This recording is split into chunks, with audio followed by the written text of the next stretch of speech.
Hello, and welcome to today's episode of Pros in Politics Podcast, where we are polished and poised for greatness and impact. Thank you so much for joining us today. My name is Kahala, and I'm your host. Today, we journey back into the field of politics as we are Pearls in Politics Podcast. And today, we have someone that we love here on this platform. She's been with us before, and she's with us again. And she has much to discuss and much to tell us. And we have with us none other than Central Committeewoman for the 13th Congressional District, Latoya Greenwood. Hello. Thank you so much for having me on again. Yes. It's always a pleasure to be here with you. So thank you. Thank you for fitting us into your busy schedule. Mm-hmm. We know that you have much to tell us because you are so busy. As I always talk about how I stand my guests. You know, I stand for Miss Greenwood, but, again, we're just going to get into a whole lot of stuff. Yes. But what have you been up to? Well, lately, I've been doing a lot of work with the Democratic Party of Illinois, a State Central Committeewoman. And we are so excited to be hosting the Democratic Convention in Chicago in 2024. So doing the work. Huge. Yes. Doing the work to make that successful, make that inclusive and diverse, representative of everyone in Illinois, not just Chicagoans, but all of us good Democrats all throughout the state of Illinois. So working as I'm chairwoman of the Grassroots and Engagement Committee. So I've been doing work within the party with that also, making sure that we're getting the word out about voter access, engagement, voter registration, making sure that voters are staying engaged, knowing who is on the ballot, up and down the ballot. And not just in our presidential races, but all the races, because all of our voices count in each and every election. Yes, and we always say together on here, every election matters. Yes, absolutely. Every vote matters, and so we're never going to change that. That's you're never going to hear anything different on this platform or from either one of us, because whether it's the midterm, whether it's the presidential, whether it's your governor, whether it's your school board people. Yes. Every one of those races matter, and you should be voting in each one of those elections. Exactly. So we as a party have to continue to push that message out. And we have recognized how important it is to just continue to make sure that resources are available, information is available, because Illinois truly is one of the states where we make it the easiest to vote. Absolutely. We have laws that you can do curbside voting, you can do early voting, you can do mail-in ballots. So there is no excuses that would prevent you from exercising your right to vote. And you mentioned the accessibility of voting in Illinois, and then we have states close to us and far from us that seem to be doing everything in their power to hinder people's ability to vote, particularly, communities of color. Correct. And so how do we work together, because we could just be like, oh, that don't mean nothing to us because here in Illinois, but it really means something, because obviously the president is elected nationally. So again, every election matters. So how can we here in Illinois help outside states or family members and friends outside of our immediate voting block to fight against disenfranchisement? Well, we should tell them to do some of the things that we're doing here in Illinois. We still go to our capital and advocate on issues that's important to us. We still contact our elected officials to let them know what is important to us. We have a governor and Governor Pritzker who is traveling the country. He sure is. Talking about the issues and the legislation, the laws that we've passed in Illinois that make us very unique in the Midwest. And like you said, accessible to voting, reproductive health, just a plethora of issues that just make us stand out, not just here in the Midwest, but throughout the country. So, and I think another thing that a lot of people don't consider, because you have those who always donate, right, to campaigns, and they know the importance of that.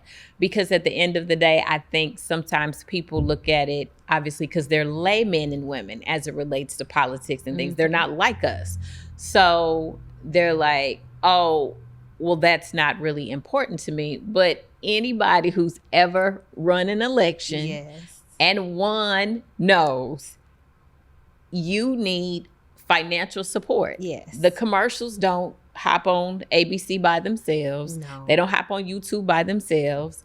The yard signs don't print themselves. You know, the T-shirts don't print themselves. And no, as we always have heard all our years in politics, yard signs don't vote. But at the same time, it's a collective ability to be able to get elected, and much of that is financial. And what a lot of people need to understand is you didn't have to live in Georgia to donate to Stacey.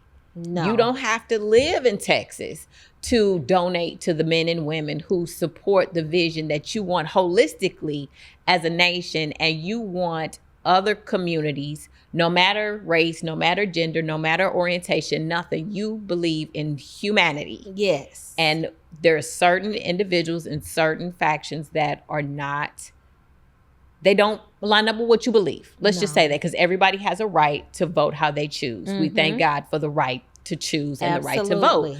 But you can support a candidate clear across the country. Yes, you can. And so that's another way that we can support. And whether it's the mayor of St. Louis, or whether it's the governor and lieutenant governor of Illinois, or whether it's the president of the United States, like all of those entities or all those individuals, you have the ability to support. I mean, everybody can't just up and move, you know, to Georgia and knock doors, right? Exactly. But at the same time, there's still something you can do, or you can. Yes. Temporarily. If you got a girlfriend or a family member in Georgia, and you like, well, I'm going to team up with them and I'm going to go knock doors this weekend. But obviously, that's not everybody's not able to do that. But there are things that we can do. And you including educating family. Phone calls, postcards. You can do all that from home. They can provide you with toolkits to be able to do that now electronically. So all of those things can help candidates, not only here in Illinois, but throughout the country. But I always tell people those $2 add up. So you think your $2 donation or $5 donation is not helpful to a candidate? It absolutely is. It absolutely is. It absolutely is. And I know this isn't necessarily about donating, but I remember, I believe it was our state treasurer, and he was saying, not this last election, but I believe it was the one before, and he came here locally, and he was talking about how he won about, what was it, one vote or less than one vote per precinct in that election. And I just was like, oh my goodness, like your vote really matters. Yes. It really matters. So as we talk about voting and what matters and all the busy things that you have been doing, you're getting ready to be really busy. Yes, because I am running again for election for state rep for the 114th district. Very excited about that. I had a kickoff fundraiser on April 6th. So it was a very good fundraiser, excellent kickoff, family, friends, donor sponsors. So I'm looking forward to it. Already out here working. Yes, you are. Yes. So been very busy, and I just feel like representation is very important in the 114th district. And Absolutely. for over 40 years, we had a constituent office in the city of East St. Louis, and it is no longer there. And so it's just little things like that show us how important representation is. So Absolutely. I look forward to getting out, meeting with, talking to the constituents again, and learning what's important as we move forward in the campaign. Absolutely. And I love how you've been so busy. Mm-hmm. You've never stopped being busy. You're still having your shred days, and you're still always visible, and you're still working for the people, like we said, from everything that you're doing with your District 13 seat to just everything else. And you are so very visible. And when you had your launch, I was so excited, and I said, I reached out, I was like, oh, so now you got to come on, and now you got to come on and bring the t-shirts and all the things, and we are going to talk about your launch of coming back and just running again. Yes. Because representation absolutely matters. And we've had that conversation a lot over the last several weeks on this platform. And we're going to keep having that conversation. They're going to be like, oh, here she go again, talking about representation. But we talk about how it matters across the board. So whether it's politics, whether it's education, whether it's in neighborhoods and on school boards, representation matters. We recently had AKA Day at the Capitol. Yes. Well, it was back in May, but and we had a panel.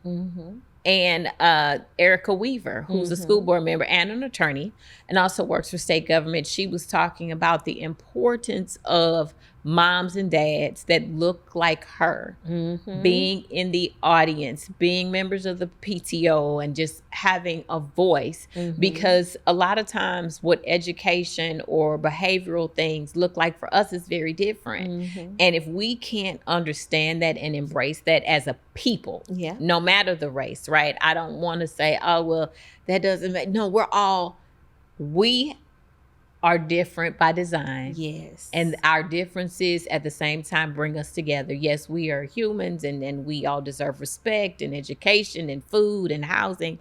But there are differences. And so we need to be able to have everybody represented, to be able to bring all the ideas. What do we say? Talk about all the things. Yes. And it's so very important. And so I agree wholeheartedly that representation in the House and the Senate and the General Assembly is so important. And like I said, I am so excited. Yes. And, we're both mothers, and to have young people see everything that they can be, all the options, attorneys, lawyers, doctors, not just, those type of occupations, but people that do film and just a variety of things. It's important that they see it. I know my son, he's becoming a little bit more interested in some of the things I'm interested in now. And we're having more conversations about it, politics and policy. And that makes me excited to hear his perspective, because it's important. It is. And to hear from our young people, because really that's why we do it. And they truly are our future. They and are moving us forward. And we love Nick. Exactly. We love Nick here. I love him. I can't believe it. But yes. So yeah. It's funny that you would mention Nick, because Anthony.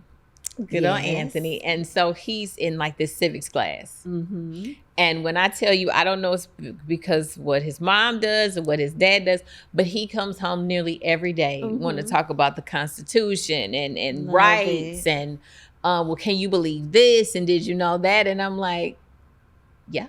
Love it. But I'm listening because he is really trying to understand. He is really trying to understand on the most basic level. And so he had to pass, he was so like anxious because he had to pass the Illinois Constitution this year. And they told him, if you don't pass it, like you can't graduate in state Illinois, you can't graduate.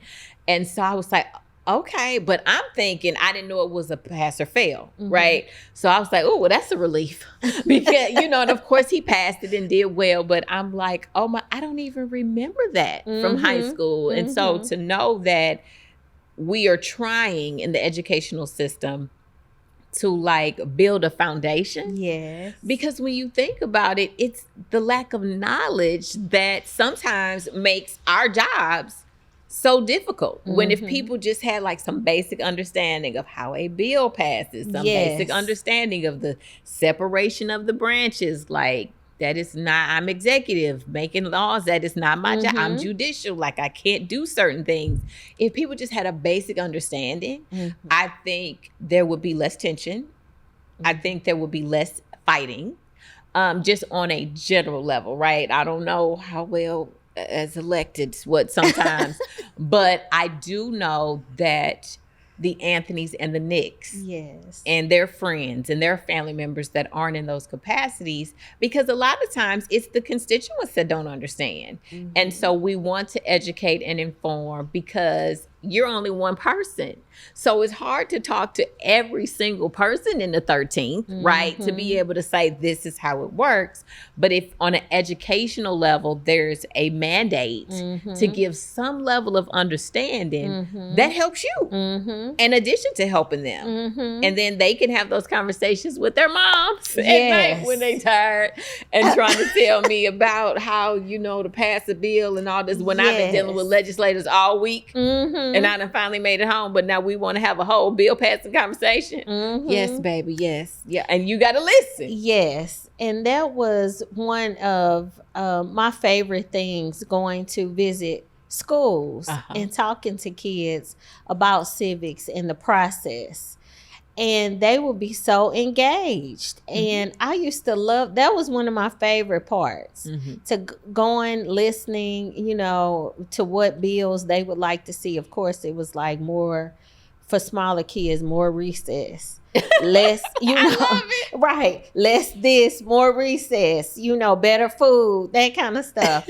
And I totally get it. But some of the middle school, high school, they were very engaged in, you know, how did you become a state rep, or what made you want to do that, and what was your favorite bill you passed. So they really wanted to know the process. Do you have kids? What they think about, you know, what does your son think about you doing this? So it was very engaging. I love that.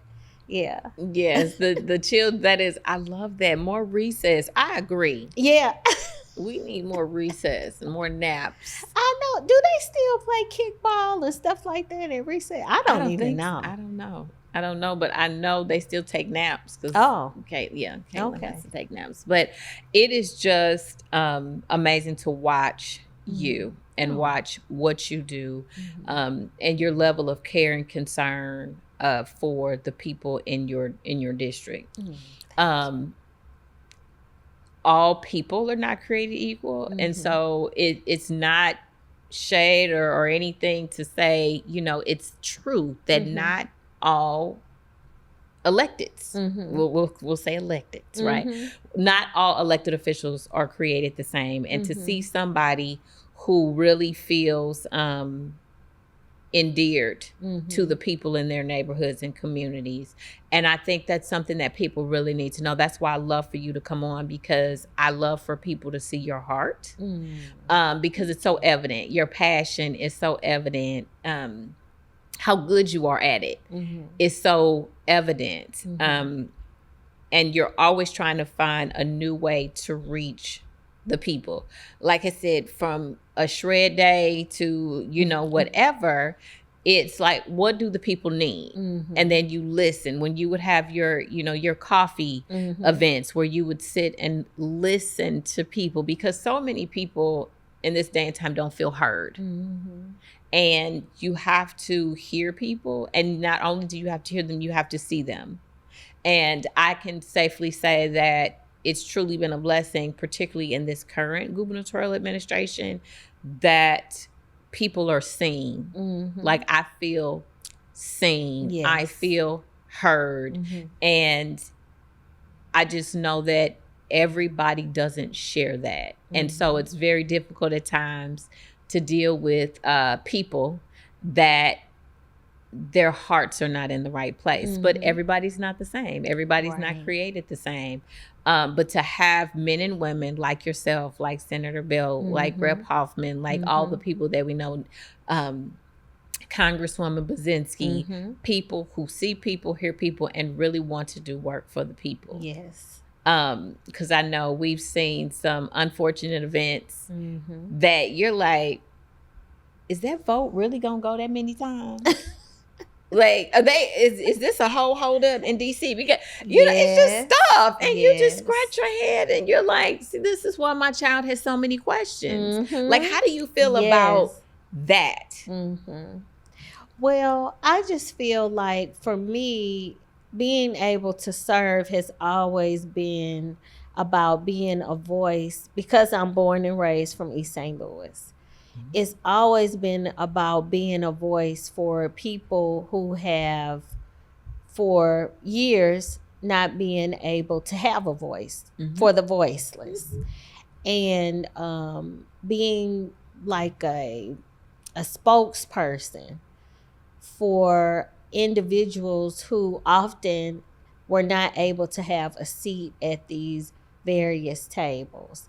And I felt like I was blessed to be able to be in rooms where I could say, I'm here to represent East St. Louis, and these are the things that my community needs, investments that we need for our children, for our seniors, for our schools, for our streets, for everyone, for community organizations, for our churches, in order to move us forward, because we have long been not invested in. And I feel like we've been very blessed to have a partner with Governor Pritzker, with Speaker Welch, with members of the legislature, like you mentioned, Representative Hoffman, Senator Belt. Those have been, we've been like a team. Absolutely. In terms of moving not only East St. Louis forward, but the Metro East, I think, forward. Absolutely. With different projects and money, the investments that we have done collectively. And it's unfortunate that they don't have the supermajority that we have here in Illinois, in Washington, D.C. Right. We have a supermajority in both chambers here in Illinois, which is easier for us as Democrats to get a lot of things done and moving for people in the state of Illinois. But we have to be very vigilant in telling our story here, because it gets lost with fake news. It does. And fake stories. It does. So we have to continue to let people know how we've created jobs, protected women's reproductive rights, how we just continue to help people in Illinois.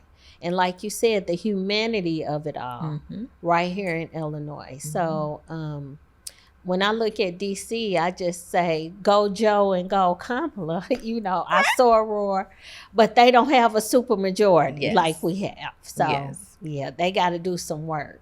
Yes. Yeah. And I just think that, you know, it, again, like you said, it works out well. And of course, everybody doesn't agree, right? You know, but again, that's the part of a democracy. And I feel that we can agree to disagree, but I feel that we should work very hard. And that's one of the many things that we learned as Edgar Fellows, right? To be able to have both sides, but to be able to work together and do it amicably. And still always focusing on the people.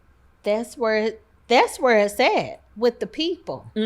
It's not about me. It's not about you. It's not about when you're in your space, whatever your space is, whether you're sitting at the school board or you're sitting at city council or you're in the circuit clerk's office or wherever you are, it's about the people. It's not about fundraising at that moment. It's not about making certain groups of people. It's about all the people at that time and doing what's best for the people. And I think, like you just, stuff gets lost. And we need to find it.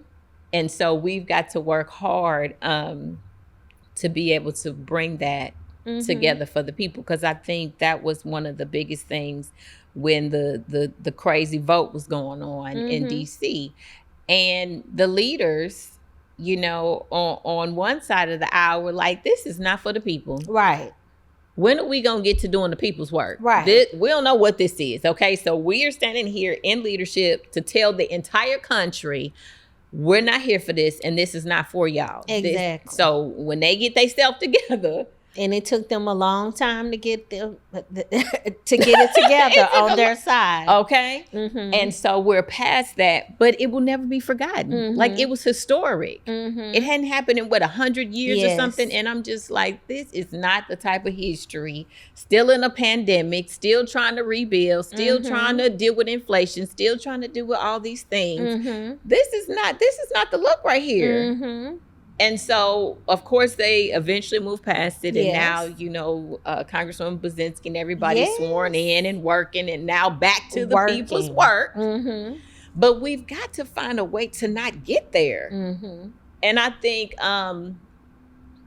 that's one of the many works that needs to be done. Civility, sportsmanship, right? The principles of sportsmanship and good sportsmanship. And I just think that I know that is what you represent. You've always represented that and will continue to do so. But I'm just so excited about so many things. So as we get ready to close, how can we support? Well, I have a number of events coming up. One, June 3rd is a voter registration drive, and it'll be in Lebanon. I don't have the name of the church right offhand, but you can find it on my social media, Friends of Latoya Greenwood, or on my Twitter account. And so I'll be partnering with Senator Belt and the Democratic Party of Illinois to host that. And we'll be doing a blitz that day in Lebanon as well. So excited, and just various events moving forward to carry me through the summer. So I'm going to be busy. Yes, she is. Yes. Well, we are going to be on top of all of it. Yes. And we will be sharing the information. You are absolutely amazing. And, you know, for those who may be tuning in for the first time, you know, we've known each other our whole lives. Yes. And since elementary school, and this is my big sister. And so we run together and we've done all types of things together. And so she's just been a part of my life for so long. And so I know who she is, and I want the world to know who she is. And we are so excited about everything that you are doing, everything that you're about to do, and everything that you're going to do. All right. And so, of course, you will be back. We don't even have to ask the question. Always. Of course, you will be back. And thank you so much for today. Thank you. Thank you for having me. Absolutely. And thank you for tuning in today to Pros in Politics Podcast, where we are polished and poised for greatness and impact. Thank you for joining us today. We hope you'll join us again next week. In the meantime, please like, love, share, and subscribe. And we'll see you soon.